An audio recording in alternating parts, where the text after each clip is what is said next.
রাধে রাধে বন্ধুগণ, জয় শ্রীকৃষ্ণ। সমগ্র শ্রীমৎ ভগবদ গীতা এবং বাংলা অনুবাদ শুনতে সঙ্গে থাকুন। আজ শ্রীমৎ ভগবদ গীতার একাদশ অধ্যায় বিশ্বরূপ দর্শন যোগ, শ্লোক 5, 6 এবং 7। ওম নমো ভগবত বাসুদেবায়। শ্রী ভগবান উবাচ পশ্য মে পার্থ রূপানি শতশ অথ সহস্রশ নানাবিধানি দিব্যানি নানাবর্ণ আকৃতিনি চ। অর্থাৎ শ্রী ভগবান বললেন, হে পার্থ, নানা বর্ণ ও নানা আকৃতি বিশিষ্ট শত শত ও সহস্র সহস্র আমার বিভিন্ন দিব্য রূপসমূহ দর্শন করো। এর তাৎপর্য, অর্জুন শ্রীকৃষ্ণের বিশ্বরূপ দর্শন করতে চেয়েছিলেন।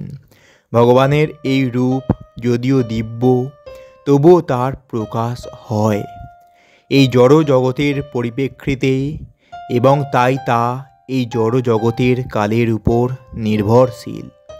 জড়া প্রকৃতির যেমন প্রকট হয় এবং অপ্রকট হয়, তেমন শ্রীকৃষ্ণের এই বিশ্বরূপেরও প্রকট হয় এবং অপ্রকট হয়। শ্রীকৃষ্ণের অন্যান্য প্রকাশের মতো তার এই রূপ পরা প্রকৃতিতে নিত্য বিরাজমান। ভগবানের ভক্তরা বিশ্বরূপ দর্শনে উৎসাহী নন, কিন্তু অর্জুন যেহেতু শ্রীকৃষ্ণকে এই রূপে দেখতে চেয়েছিলেন, তাই শ্রীকৃষ্ণ সেই রূপে নিজেকে প্রকাশিত করেন। কোনো সাধারণ মানুষের পক্ষে ভগবানের বিশ্বরূপ দর্শন করা সম্ভব নয়। শ্রীকৃষ্ণ যখন এই বিশ্বরূপ দর্শন করবার শক্তি দেন, তখনই কেবল তার এই রূপ দর্শন করা যায়। শ্লোক 6। ওম নমো ভগবত বাসুদেবায়।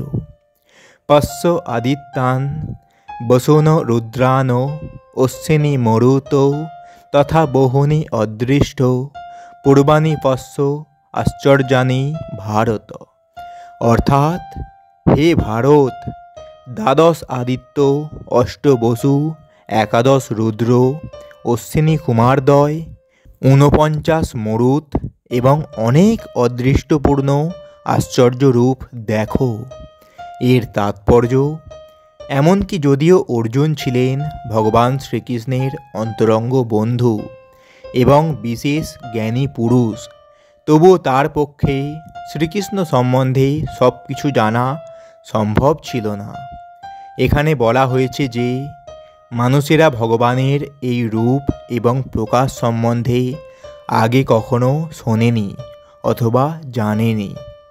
এখন শ্রীকৃষ্ণ তার সেই বিস্ময়কর রূপসমূহ প্রকাশ করেছেন। শ্লোক 7। ওম নমো ভগবত বাসুদেবায়। ইহ একস্থম জগৎ কৃতস্থম পশ্য অদ্য সচর অচরম মম দেহে গুড়াকেশ যথ চ অনথ দুষ্টম ইচ্ছসি। অর্থাৎ, হে অর্জুন, আমার এই বিরাট শরীরে একত্রে অবস্থিত সমগ্র স্থাবর জঙ্গমাত্মক বিশ্ব এবং অন্য যা কিছু দেখতে ইচ্ছা করো, তা এক্ষুনি দর্শন করো। এর তাৎপর্য, এক জায়গায় বসে সমগ্র ব্রহ্মাণ্ড দর্শন করা কারো পক্ষে সম্ভব নয়। এমনকি সর্বশ্রেষ্ঠ উন্নত বৈজ্ঞানিকেরাও এই ব্রহ্মাণ্ডের অন্যান্য অংশে কোথায় কি হচ্ছে তা দেখতে পারেন না। কিন্তু অর্জুনের মতো ভক্ত বিশ্ব ব্রহ্মাণ্ডের যে কোনো অংশে যা কিছু বিদ্যমান সবই দেখতে পান। অতীত, বর্তমান ও ভবিষ্যৎ সম্বন্ধে সব কিছু যাতে দেখতে পারেন, সেই জন্য শ্রীকৃষ্ণ তাকে শক্তি প্রদান করেছেন। এভাবেই শ্রীকৃষ্ণের কৃপার ফলে অর্জুন সব কিছু দেখতে সমর্থ হয়েছিলেন। তো বন্ধুগণ, এটাই ছিল শ্রীমৎ ভগবদ গীতার একাদশ অধ্যায় বিশ্বরূপ দর্শন যোগ, শ্লোক 5, 6 এবং 7। এই রকম সম্পূর্ণ শ্রীমৎ ভগবদ গীতা এবং বাংলা অনুবাদ শুনতে আমাদের এই চ্যানেলটিকে সাবস্ক্রাইব করবেন এবং সঙ্গে থাকুন। রাধে রাধে, জয় শ্রীকৃষ্ণ।